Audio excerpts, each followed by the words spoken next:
Civil Suit by Himrutra. नमस्कार। करने आ गया मैं चमत्कार लेकर के आया इस बार मैं design of to way slab. Last lecture में मैंने डिजाइन फिलोसॉफी बताई थी, यही प्लेलिस्ट में कहीं देख लेना, design philosophy, what is one way slab, what is to way slab. अब मैं टू वे स्लैब की डिजाइन लेके आया ना, तो मैं तुमको वो स्टेप्स बताऊंगा जो स्टेप्स अपने को एग्जाम में लिखने के हैं। सारे कंसेप्ट बताऊंगा, क्यों वो स्टेप में ऐसा है, क्यों वो स्टेप में वैसा है। बस तुमको करना क्या है, भरोसा। किस पे? क्यों? क्योंकि मैं इस तरीके से बताऊंगा कि आप एग्जाम में लिखने के बाद मार्क्स तो मिलेंगे ही मिलेंगे, लेकिन आपके concept for the life clear हो जाएंगे। अच्छा, जो चीज मैं जब जहां लिखू ना, मैं बोलूंगा अपन ये चीज इतना अज्यूम कर रहे हो, तो अज्यूम कर रहे, बस उसी के ऊपर फोकस ज्यादा रखना, बाकी स्टेप्स तो तुम लिख लिख के प्रैक्टिस करना। बिगिन करता, जैसे मैंने लास्ट लेक्चर में बताया था डिजाइन फिलोसॉफी क्या रहती। तो अगर कोई भी मुझे कोई चीज डिजाइन करने बोलता है तो बदले में दो ही चीजें मांगता है। एक, या तो उसको मुझसे चाहिए होता है डायमेंशन, और दूसरा उसको मुझसे चाहिए होता है स्टील। स्टील कैलकुलेट होता मोमेंट पर से, और मोमेंट कैलकुलेट होता लोड पर से। बस यही फिलॉसफी है। करता बिगिन में design steps of to way slab. यहां देखना, स्टेप वाइज बिगिन करूंगा तो मैं लिखता स्टेप नंबर 1, और पहला स्टेप हमेशा अपन रखेंगे क्वेश्चन के हिसाब से, गिवन डेटा। जब कभी भी टू वे स्लैब डिजाइन करना है तो जनरली क्या गिवन डेटा क्वेश्चन में मिलता अक्सर, ठीक है, वो मैं बताता। कोई कोई चीज नहीं दी हुई रहती तो वो कितनी अज्यूम कर लेना, वो भी मैं बताता। ठीक है, नजर यहीं पे रखना। जब कभी भी गिवन डेटा आएगा स्लैब के लिए, टू वे स्लैब के लिए क्वेश्चन में, तो तुमको दोनों डायमेंशंस दी हुई रहेंगी, Lx और Ly। क्वेश्चन में बोला रहेगा design a two way slab for a room of size 5 by 7.5 metre या सो ऑन। जो भी छोटी साइड है वो Lx, जो भी लंबी साइड है Ly। इसके अलावा बहुत बार कंक्रीट और स्टील के ग्रेड भी तुमको दिए हुए रहते हैं। अभी भी अगर डाउट है कि एफसी के क्या है, एफवाई क्या है, तो डीआरपीसी की सीरीज में सबसे ऊपर वाला लेक्चर देखो, जहां पे मैंने फंडामेंटल्स बताए हुए हैं, बेसिक्स कवर्ड करके। अब एलएक्स एलवाई दिया है, एफसी के एफवाई दिया है। कभी कभी वो लाइव लोड या तो फ्लोर फिनिश भी देते हैं, बराबर है। अब लाइव लोड को ही, लाइव लोड यानी वो लोड जो अपन चलते फिरते लोगों का या तो मूविंग फर्नीचर का रहता, तो लाइव लोड को ही कभी कभी इंपोज्ड लोड भी कहा जाता, या तो कभी कभी इसी को सुपर इंपोज्ड लोड भी बोलते। तो तीन नाम एक काम झंडूबा, लाइव लोड बोलो या तो इंपोज्ड लोड बोलो या तो सुपर इंपोज्ड लोड बोलो, बात एक ही है। क्या दिया है उसने? लाइव लोड और फ्लोर फिनिश। अब कई बार क्वेश्चन में तुमको वो बोलता है अज्यूम नेसेसरी डेटा, और सारा डेटा नहीं देता, तो उस केस में मान लो अगर तुमको कंक्रीट का ग्रेड नहीं दिया है, तो वो केस में आपको अज्यूम करके चलना है कि कंक्रीट का ग्रेड M20 है, यानी कि एफसीके की वैल्यू 20 न्यूटन पर एमएम स्क्वायर। अगर स्टील का ग्रेड नहीं दिया है तो आपने अज्यूम कर लेना है कि स्टील का ग्रेड Fe415 है, यानी कि Fy की वैल्यू हो जाएगी 415 न्यूटन पर MM square. Live load floor finish देते ही हैं, लेकिन अगर नहीं दिया है तो लाइव लोड आप अज्यूम कर सकते कितने से कितना, तो 2 से लेकर के 5 kilo newton per metre square. And similarly floor finish दिया है तो एक नंबर, लेकिन अगर नहीं दिया है तो आप फ्लोर फिनिश को अज्यूम कर सकते 0.5 से लेकर के 2 kilo newton per metre square तक। ये हो गई अपनी स्टेप नंबर 1। स्टेप 1 के बाद मैं बढ़ता आगे। हर बार सेकंड स्टेप अपने को लिखना है रिक्वायर्ड। ये सामने वाले को मुझसे क्या रिक्वायर्ड है, यानी कि पेपर सीटर को मुझसे क्या चाहिए। तो क्वेश्चन था डिजाइनर टू वे स्लैब, यानी कि उसको आपसे चाहिए, नहीं वो नहीं लिखना है डायमेंशन और स्टील। देखो क्या लिखना है तुमको, लिखना है उसको मुझसे चाहिए design details and detailed sketch. उसको तुम्हारे डिजाइन की डिटेल्स चाहिए और उसको डिटेल्ड स्केच ऑफ रिइंफोर्समेंट चाहिए। नहीं भी बोला वाला क्वेश्चन में तो भी बनाना है। 2 स्टेप हो गए। तीसरे स्टेप में जनरली क्योंकि स्लैब के डायमेंशंस देते हैं, पता नहीं रहता किस टाइप का स्लैब है, इसीलिए तीसरे स्टेप का नाम है टाइप ऑफ स्लैब, और अपन खुद पहचानेंगे बेस्ड ऑन एलएक्स एंड एलवाई कि किस टाइप का स्लैब है। मैंने एस्पेक्ट रेशियो लास्ट लेक्चर में समझाया था, देखा है तो बहुत अच्छा, नहीं देखा है तो जाके वो लेक्चर देखना। टाइप ऑफ स्लैब पहचानने के लिए क्या करना है, longer side upon shorter side करेंगे। अगर ग्रेटर देन और इक्वल टू 2 आता है तब अपन बोल देंगे कि वो किस तरीके का स्लैब है, वन वे स्लैब। और Ly बाय Lx करना है, अगर लेस देन 2 आता है तब अपन बोल देंगे वो किस तरीके का स्लैब है, टू वे स्लैब। तो कितने स्टेप्स बता दिया मैंने अभी तक के? 3। गिवन डेटा, रिक्वायर्ड और type of slab. Generally two way slab अगर है तो आपका Ly by Lx less than 2 ही आना चाहिए। तो 3 स्टेप हो गई अपनी। अब बढ़ता मैं आगे, 3 स्टेप के बाद लिखूंगा मैं यहाँ पे स्टेप नंबर 4, और 4th स्टेप हमेशा रहता है to calculate depth of slab यानी कि स्मॉल डी। अब डेप्थ निकालने का टू वे स्लैब के लिए फॉर्मूला है कि जब कभी भी मुझे इफेक्टिव डेप्थ निकालना रहेगा स्मॉल डी, तो अपन लेंगे स्पैन अपॉन 20 इंटू एमएफ। ये एमएफ रहता मॉडिफिकेशन फैक्टर। अब आईएस कोड के टेबल पर से इसका एक चार्ट रहता जो परसेंटेज ऑफ स्टील और तुम्हारे ग्रेड के रेशियो पर से आपको मॉडिफिकेशन फैक्टर बताता है। हर बार वो चार्ट नहीं भी अगर रेफर किया, मेरी बात भी अगर मानी, तो भी मार्क्स डिडक्ट नहीं होते। क्या करना है, सबसे जनरलाइज वैल्यू लेना है। तो अपन क्या करेंगे, जब कभी भी इफेक्टिव डेप्थ निकालेंगे, स्पैन स्पैन हमेशा छोटा साइड रहेगा तुम्हारा, जैसे कि स्मॉलर साइड को क्या बोला था स्लैब के, एलएक्स। तो जो भी एलएक्स रहेगा that will be your span upon 20 into modification factor, हर बार लूंगा मैं 1.4 का। ठीक है, इस पर से क्या होगा, तुम्हारे कोई तो भी स्मॉल डी की वैल्यू आ जाएंगी। ये वैल्यू डेप्थ की तुम्हारी काय में रहेंगी, एमएम में रहेंगी। ठीक है, अब अज्यूम कर लेना है आपको इफेक्टिव कवर। ये सारी चीजें मैंने पहले एक्सप्लेन करी हुई है, होप करता कि आपने वो देखा होगा। इफेक्टिव कवर स्लैब के लिए कितने से कितना रहता, तो 15 mm से लेकर के 30 mm तक के रहता। ठीक है, एक बार आपने इफेक्टिव कवर अज्यूम कर लिया, तो अपन कैलकुलेट कर लेंगे अपनी ओवरऑल डेप्थ यानी कि कैपिटल डी। वो कैसे मिलता, small D plus effective cover, यानी कि जब कभी भी पूरी पूरी स्लैब की डेप्थ निकालना रहेगा, तो जो भी स्मॉल डी का वैल्यू आया है वो प्लस जो भी आपने कवर अज्यूम किया उस पर से अपने को मिल जाएगा ओवरऑल डेप्थ का एक वैल्यू। ये भी काय में रहेगा, एमएम में। अब वही तो बात है ना कि जब डिजाइन करने बोला था उसको मुझसे चाहिए था डायमेंशन और चाहिए था स्टील।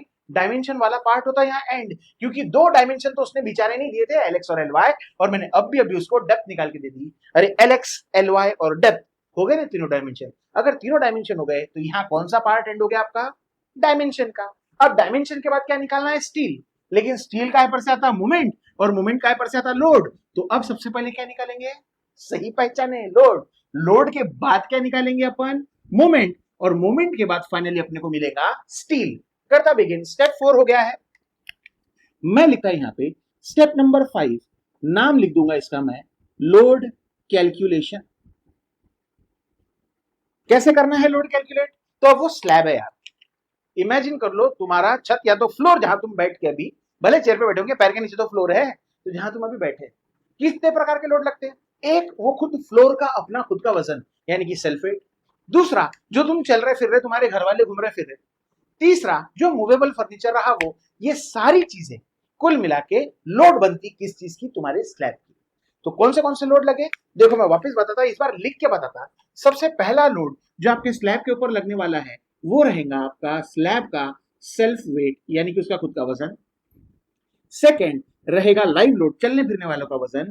और थर्ड, उसके ऊपर लगी होगी फ्लोर फिनिश, यानी जो अपन ने मोर्टार बिछा के टाइल फिट की है, भाई टाइल भी हल्की थोड़ी रहती, पूरा एक जैसा फिट किया हुआ है पूरे स्लैब पे, तो उसका वजन। अगर ये तीनों वजन को मैं टोटल कर लूंगा तो मुझे लोड मिलेगा। अब अगर हाइड्रोलिक्स करके एक सब्जेक्ट था, हुआ है और तुमको समझ में आया है तो बहुत अच्छी बात। उसमें एक चीज थी जिसको बोलते हैं अपन वेट डेंसिटी।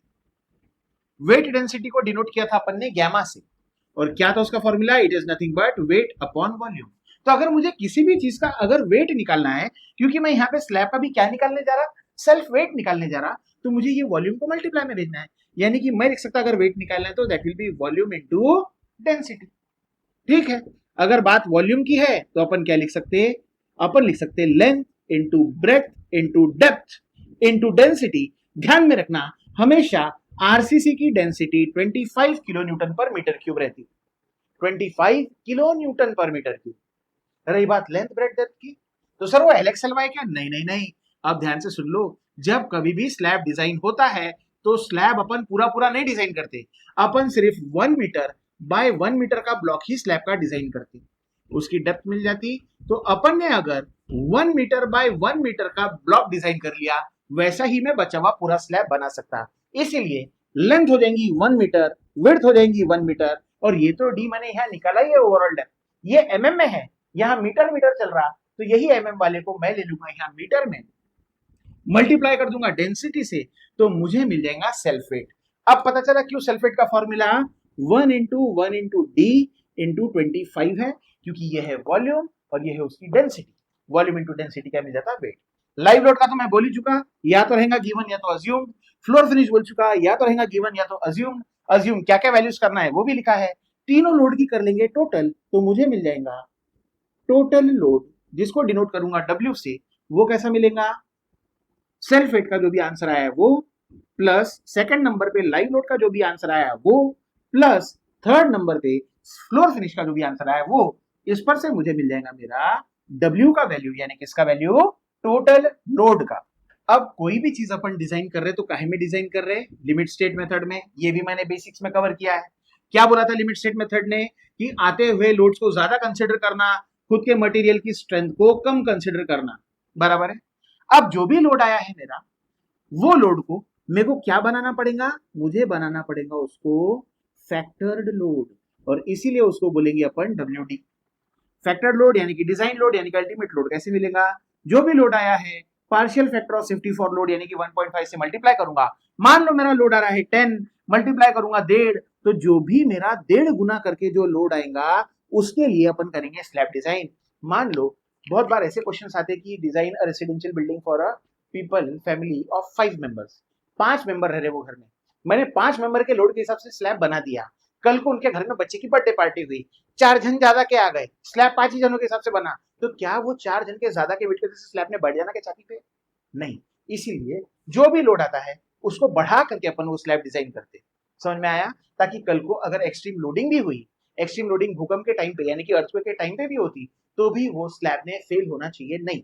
इसीलिए लोड निकलने के बाद, टोटल करने के बाद, वो टोटल लोड को अपन कर लेंगे 1.5 से मल्टीप्लाई, निकाल लेंगे फैक्टर्ड लोड। यानी कि तुमने भाई लोग डायमेंशन बता दिया था, लोड निकाल लिया, अब लोड पर से क्या आने वाले हैं? तुम्हारे मोमेंट्स आने वाले हैं। तो चलो बता देता मोमेंट्स कैसे कैलकुलेट होंगे, और मोमेंट के बाद क्या कैलकुलेट होने वाला है? तुम्हारा स्टील। स्टेप्स हो गए हैं मेरे 5।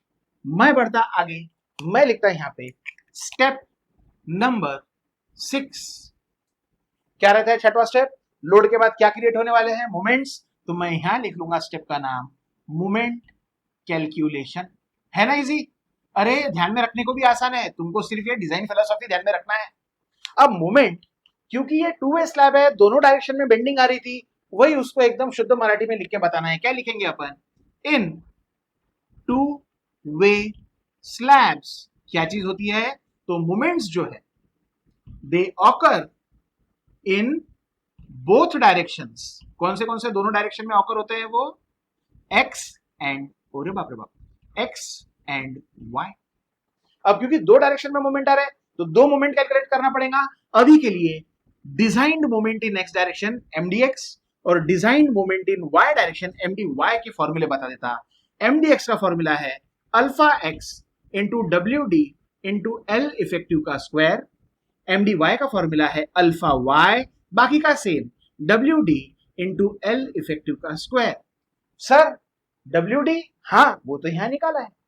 अल्फा एक्स और अल्फा वाई जो है वो मिलेगा फ्रॉम IS 456/2000 पेज नंबर 91। तो अपन पेज 91 पे जाएंगे, कोएफिशिएंट ऑफ मोमेंट्स कैलकुलेट करेंगे अल्फा एक्स और अल्फा वाई, और फिर ये फॉर्मूले में एंटर करके अपने को मोमेंट्स मिलेंगे। रही बात इफेक्टिव स्पैन की, तो इफेक्टिव स्पैन क्या रहता? तो अगर मुझे, मैं लिखता हूं यहां हियर, एल इफेक्टिव निकालना है तो एल इफेक्टिव के 2 फॉर्मूले, हर बार दोनों कैलकुलेट करना है। पहला फॉर्मूला है जो भी तुम्हारा स्पैन था यानी कि LX था उसमें ऐड कर देना इफेक्टिव डेप्थ। दूसरा फॉर्मूला है जो भी तुम्हारा स्पैन है उसमें bearing by 2 plus bearing by 2 कर देना है ऐड। इसका भी एक आंसर आ जाएगा। अब क्या रहेगा एल इफेक्टिव? तो जो भी इन दोनों में से लेसर वैल्यू रहेंगी वो रहेगा तुम्हारा एल इफेक्टिव। अब सर इसका कंसेप्ट क्या है? तो मान लो कि ये तुम्हारा स्लैब है, स्लैब सपोर्टेड है बीम के ऊपर इस प्रकार से। तुमको स्लैब का ये डायमेंशन मालूम है, बराबर है? ये डायमेंशन को बोलते हैं अपन LX। मुझे क्या चाहिए डिजाइन करते टाइम? मुझे सेंटर टू सेंटर डिस्टेंस चाहिए। जिस चीज पे भी, जैसे कि ये बीम था, जिस चीज पे भी स्लैब रेस्ट करता इसको बोलते हैं अपन बियरिंग। तो अगर मुझे सेंटर टू सेंटर डिस्टेंस चाहिए यानी कि एल इफेक्टिव चाहिए, तो अपन क्या करेंगे? LX यानी कि जो भी स्पैन है उसमें यहाँ का आधा बियरिंग यानी कि B/2 और यहाँ का आधा बियरिंग ऐड कर देंगे, वही है span plus bearing by 2 plus bearing by 2। तो दो फॉर्मूले एल इफेक्टिव के, जो जो दोनों में से लेस रहेगा वो एल इफेक्टिव लेकर के alpha x W D L effective square alpha y W D L effective square अपन कैलकुलेट कर लेंगे MDX और MDY। अब इतने स्टेप्स हो जाने के बाद मैं सरकरा साइड में, ले लो स्क्रीनशॉट और आगे के स्टेप्स बताता हूं मैं।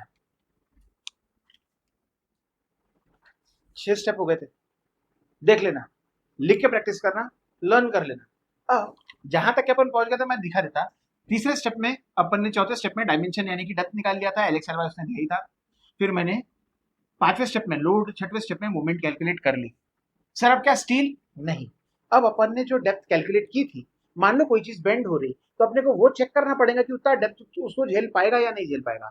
इसीलिए जो अगला स्टेप आता है मूवमेंट के बाद में, बस यहाँ बीच में एक चेक ऐड करना है अपने को। अगर वो चेक ऐड कर दिया तो फिर मैं फ्री हूं स्टील कैलकुलेट करने के लिए। तो मैं लिखता है यहाँ पे स्टेप नंबर 7 और नाम रहता है चेक फॉर रिक्वायर्ड डेप्थ। इसको डिनोट करेंगे अपन डी रिक्वायर्ड से। अब तुमने दो मोमेंट कैलकुलेट किए थे, MDX और MDY। दोनों में से जो भी बड़ा मोमेंट रहेगा, मान लो MDX की वैल्यू 20 आई, MDY की वैल्यू 10 आई, तो 20 वाले मोमेंट के लिए जो बेंडिंग बनती, अगर मेरा स्लैब उसको झेल जा रहा तो 10 वाले मोमेंट को तो स्लैब झेल ही जाएगा। इसलिए जो भी मैक्सिमम मोमेंट रहेगा उसको अपने को इक्वेट करना है लिमिटिंग मोमेंट के साथ। वही लिखता मैं यहाँ पे शुद्ध मराठी में, इधर देखो मैं लिखता इक्वेटिंग जो भी मोमेंट मैक्सिमम आया है, फिलहाल के लिए मैं ये नहीं बता रहा MDX है कि MDY है, जो भी बड़ा मोमेंट आएगा उसको इक्वेट कर देंगे किसके साथ? MU लिमिट के साथ। अब मैंने तो तुमको बता ही दिया था कि MU लिमिट काय के ऊपर डिपेंड करता, वो डिपेंड करता स्टील के ग्रेड के ऊपर, और उसके अलग अलग फॉर्मूले हैं, ये भी मैंने बताए थे, जैसे कि MU लिमिट और MU लिमिट। क्या था पहला formula? 0.148 FCK BD square 0.138 FCK BD square और 0.133 FCK BD स्क्वायर। ये कब यूज करना है? अगर तुमको Fe250 दिया यानी कि माइल्ड स्टील दिया है, ये यूज करना है। अगर Fe415 यानी कि HYSD स्टील दिया है, और ये यूज करना है अगर तुमको Fe500 यानी कि TMT टॉर स्टील दिया हुआ है। अब ये केस में क्या हो जाएगा, अपन MU लिमिट को हटा लेंगे और MU लिमिट के जगह अपन क्या लिख सकते हैं? तो अपन लिखेंगे अपने मैक्सिमम मोमेंट की वैल्यू। किसकी वैल्यू? जो भी मैक्सिमम मोमेंट आया, यानी कि तुम्हारे पास अब MU लिमिट है 0.133 तो है वर्ली का आंकड़ा, FCK कंक्रीट का ग्रेड। अपन स्लैब कितने बाय कितने के लिए डिजाइन कर रहे थे? जब मैंने वेट निकाला था मैंने बोला अपन स्लैब सिर्फ 1 मीटर बाय 1 मीटर के लिए डिजाइन कर रहे हैं। यही 1 मीटर तुम्हारी विड्थ है 1 मीटर, इसीलिए हमेशा mm में लेते टाइम पे b की वैल्यू हमेशा क्या रहेगी? 1000। इसीलिए अपने पास b भी है, मेरे पास मोमेंट की वैल्यू है वो 0.133 138 148 भी है, FCK है, b है, यानी कि मैं क्या कैलकुलेट कर सकता हूं? मैं कैलकुलेट कर सकता है d। ये जो d निकाला है ये ऐसा वैसा d नहीं है, ये रहेगा तुम्हारा d रिक्वायर्ड, और इसकी कुछ तो भी वैल्यू आ जाएगी mm में। लास्ट में अपन प्रोवाइड कर देंगे अपना चेक, और वो चेक है कि ये जो तुमने डी रिक्वायर्ड अभी अभी निकाला, ये छोटा आना चाहिए था वो डी से जो तुमने डायमेंशन के टाइम में स्टेप नंबर 4 पे स्मॉल डी निकाला। यही डेप्थ अपन ने प्रोवाइड की थी, इसीलिए ये स्टेप के डी को अपन बोलेंगे डी प्रोवाइडेड। तो क्या चेक है कि ये इधर जब मैं लिमिटिंग मोमेंट से डेप्थ कैलकुलेट करता हूं वो है डी रिक्वायर्ड, और डी रिक्वायर्ड छोटी आनी चाहिए as compare to D provided. अगर ऐसा होता है तो अपन बोल सकते हैं अपना डिजाइन सेफ है और ओके टू प्रोसीड है। बराबर, ये हो गया स्टेप नंबर 7। हो गया है मेरा काम, डायमेंशन बता चुका, लोड निकाल चुका, मोमेंट निकाल चुका, चेक भी दे दिया। अब क्या निकालना है? स्टील निकालना है। स्टील का फॉर्मूला लास्ट लेक्चर में बताया था, देखा होगा तो बहुत बढ़िया, नहीं देखा होगा तो पहले जाके वो देख लो, क्योंकि मैं यहाँ क्या लिखने वाला हूं? मैं लिखने वाला हूं main steel calculation denoted by AST।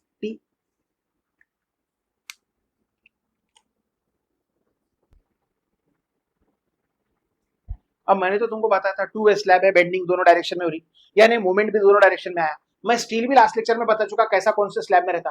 2 way slab में दोनों डायरेक्शन में x और y दोनों डायरेक्शन में मेन स्टील रहता, यानी कि अल्टरनेट बेंट अप बार्स। ठीक है, तो उसी के हिसाब से मैं यहाँ मेंशन भी कर दूंगा कि इन कौन से slabs? 2 way slabs main steel is provided in both directions. कौन से एक्स एंड वाई। इसीलिए बारी बारी अपन पहले कैलकुलेट करेंगे AST एक्स डायरेक्शन के लिए। क्या रहेगा फॉर्मूला, मैं बता चुका हूं पहले, 0.5 FCK अपॉन FI। सर कहां बताए पहले? अरे भाई पहले के लेक्चर्स में बता चुका हूं। 1 minus under root of 1 minus 4.6। अब क्योंकि एक्स डायरेक्शन का है स्टील, तो एक्स डायरेक्शन का मोमेंट MdX लूंगा, कन्वर्ट कर लूंगा न्यूटन mm में, upon FCK into B into D का square into B into D. अब से जो भी कैलकुलेशन होगा, बी हमेशा रहेगा 1 मीटर यानी कि 1000 mm, और डी वो डी लेना है जो अपन ने स्टेप 4 में निकाला था। ये तो सिर्फ चेक के लिए था, काम आपूर्ति मामा, बाकी आगे काम नहीं है इसका। हमेशा जो भी आगे डी यूज होगा वो स्टेप 4 का यूज होगा, इतना ध्यान रखना। इस पर से मिलेंगी मुझे AST x की कुछ तो भी वैल्यू, ये वैल्यू मिलेगी मुझे mm स्क्वायर में। करना क्या है तुमको अज्यूम कर लेना है बार का डायमीटर। तो जनरली स्लैब्स में कौन से बार यूज हो सकते हैं? 6 mm, 8 mm,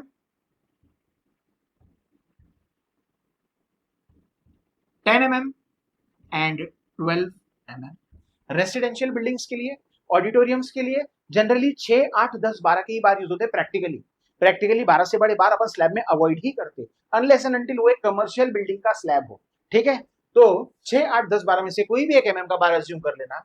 उस पर्टिकुलर बार का, एक सिंगल बार का एरिया A5 निकालना। अरे बार तो ऐसे ही रहता ना भाई, अरे हो कि नहीं, उसका क्रॉस सेक्शनल एरिया सर्कल है ना, इसीलिए एक बार का एरिया कैसे निकलेगा? π/4 इंटू जो भी फाइ लिया है उसका स्क्वायर। अगर 6 लिया है तो π/4 6 का स्क्वायर, π/4 8 का स्क्वायर, π/4 10 का स्क्वायर, π/4 12 का स्क्वायर। सर ये क्यों करना है? क्योंकि बार कितने कितने दूरी पे देना है, यानी स्पेसिंग कैलकुलेट करना है। तो जब मैं कोई स्टील निकालूंगा स्लैब्स के लिए स्पेशली, मुझे कैलकुलेट करना पड़ेगा उसका स्पेसिंग। और स्पेसिंग एक्स एस से डिनोट होता है, डायरेक्शन है एक्स, तो अपन कैसे निकाल लेंगे? 1 मीटर यानी कि 1000 mm के लिए एक अकेले बार का एरिया अपॉन जो भी तुम्हारा AST x आया है वो। This is the formula for spacing. अब 1000 यानी कि 10⁻³ रहता, तो मैं टाइम और एफर्ट कैलसी पे सेव करने के लिए इसको लिखता हूं 10 क्यूब, यानी 1 मीटर के लिए 1000 mm के लिए एक बार का एरिया अपॉन AST x। ये हो गया AST x। सिमिलरली मैं कैलकुलेट कर दूंगा लिख करके, नाउ अपने को क्या निकालना रहेगा? AST y। सेम वही चीज, 0.5 FCK upon FY, 1 minus under root of 1 minus 4.6। अब y डायरेक्शन का स्टील निकाल रहा, तो y डायरेक्शन का मोमेंट MDY ले लूंगा, न्यूटन mm में कन्वर्ट कर लूंगा, upon FCK into B into D का square, bracket complete, into B into D. यहां भी अज्यूम कर लूंगा वही 6 mm या तो 8 mm या तो 10 mm या तो 12 mm के बार कैलकुलेट कर लूंगा उस पर्टिकुलर एक बार का एरिया। सर इधर अगर 10 का लिया तो इधर भी 10 का लेना जरूरी है क्या? ऐसा कुछ भी नहीं है, डिजाइनर आप है, आप अपने हिसाब से बार सिलेक्ट कर सकते हैं। एक बार का एरिया निकाल लूंगा, π/4 इंटू जो भी फाइ लिया है, जो भी डायमीटर लिया है उसका स्क्वायर, और इसकी भी स्पेसिंग कैलकुलेट कर लूंगा। स्पेसिंग है ना S, डायरेक्शन है Y, 1 मीटर के लिए एक बार का एरिया अपॉन उस पर्टिकुलर डायरेक्शन का टोटल स्टील AST y। इस पर से मिलेगी स्पेसिंग, और यहां तुमने भाइयों और बहनों कैलकुलेट कर लिया मेन स्टील। अब बढ़ता 8 के बाद में स्टेप नंबर 9 की तरफ। स्टेप 9 क्या रहेगा? तो यहां पे भी 2 चेक और प्रोवाइड कर देंगे। एक प्रोवाइड कर देंगे check for shear. Generally slab में शियर देखने नहीं मिलता है। शियर बोले तो मान लो मैंने बीम के जैसा लोहा बना के रखा, तो लोहा इस तरीके से या इस तरीके से लपक सकता, लेकिन क्योंकि स्लैब बहुत ज्यादा वाइड है तो उसमें ऐसा स्टील लपकने का चांस कम रहता। क्योंकि ऐसा है, सबको पता है कि स्लैब में शियर नहीं होता, इसीलिए इसके चेक में आपको सिर्फ एक लाइन हमेशा लिखनी है कि shear force in slabs is very small. Shear force रहता है लेकिन बहुत निग्लिजिबल रहता, hence no shear reinforcement is required। क्योंकि shear force बहुत छोटा रहता है स्लैब में, इसीलिए shear के reinforcement देने की जरूरत नहीं है। अब कितने चेक हो गए अभी तक के?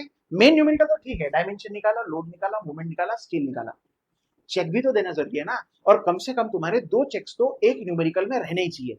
ठीक है, तो अगर 2 चेक दिया तो भी सफिशिएंट है, तीसरा दे दिया तो बहुत ही बढ़िया। तीसरा चेक रहता है डेवलपमेंट लेंथ का, बताता हूं, लेकिन एक चेक अपन ने दिया था रिक्वायर्ड डेप्थ का कि वो डेप्थ सुटेबल है कि नहीं बेंडिंग के लिए, और फिर एक चेक दिया मैंने शियर का। बस इतना ही लिखना होता है स्लैब्स में। आगे बढ़ता स्टेप नंबर 10 की तरफ, और यहां अपन प्रोवाइड कर देंगे check for development length denoted by LD. अब सवाल आता कि सर ये डेवलपमेंट लेंथ क्या है? जब कभी भी स्लैब बनता, स्लैब का कुछ लोहे का लेंथ में एंकरेज के लिए यूज करता ताकि ग्रिप बना रहे। स्लैब को कॉर्नर्स में अपन एक पर्टिकुलर लेंथ तक के बार खींच करके बीम्स में कनेक्टिविटी देते, बीम्स का वैसे स्लैब अपने कॉलम्स में कनेक्टिविटी देते, कॉलम्स का फुटिंग में कनेक्टिविटी देते ताकि लोड स्लैब से बीम, बीम से कॉलम, कॉलम से फुटिंग पे जा सके। वो पर्टिकुलर लेंथ ऑफ स्टील जो मेरे को एंकरेज के लिए चाहिए, कंक्रीट के स्टील के बॉन्डिंग के लिए चाहिए, उस लेंथ को बोलते हैं डेवलपमेंट लेंथ। कैसे प्रोवाइड करना है वो चेक? तो डेवलपमेंट लेंथ का फॉर्मूला है 0.87 इंटू स्टील का ग्रेड इंटू जो भी बड़ा वाला डायमीटर वापरा होगा, या तो AST X में या तो AST Y में, अपॉन 4 इंटू टाउ बीडी। अब टाउ बीडी की स्टैंडर्ड वैल्यूज है जो डिपेंड करती कंक्रीट के ग्रेड के ऊपर, ठीक है, तो वो कितना रहता है, उसका स्ट्रेस है, वो कितना स्ट्रेस कंक्रीट हैंडल कर सकता है based on cross sectional area, तो वो मैं टेबल बता देता। लेकिन स्टेप 10 इतना है कि आपको डेवलपमेंट लेंथ कैलकुलेट करके रख देना है। जो भी डेवलपमेंट लेंथ आएंगी ये आपकी रहेंगी mm में, ठीक है। 1 2 3 चेक प्रोवाइड कर दिए, मोर देन सफिशिएंट है। लास्ट स्टेप की तरफ इस न्यूमेरिकल के बढ़ रहा, मैं लिखता है यहाँ पे स्टेप नंबर 11, नाम रहता है वही जो रिक्वायर्ड था, design details and detailed sketch. ये स्टेप 2 हिस्सों में होता। पहले तो अपन लिख के दे देंगे अपनी समरी डिजाइन की।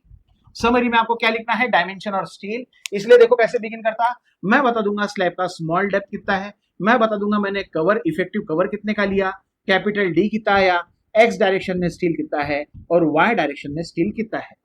अरे बराबर है। और फिर लास्ट में अपन बना के दे देंगे डिटेल्ड स्केच।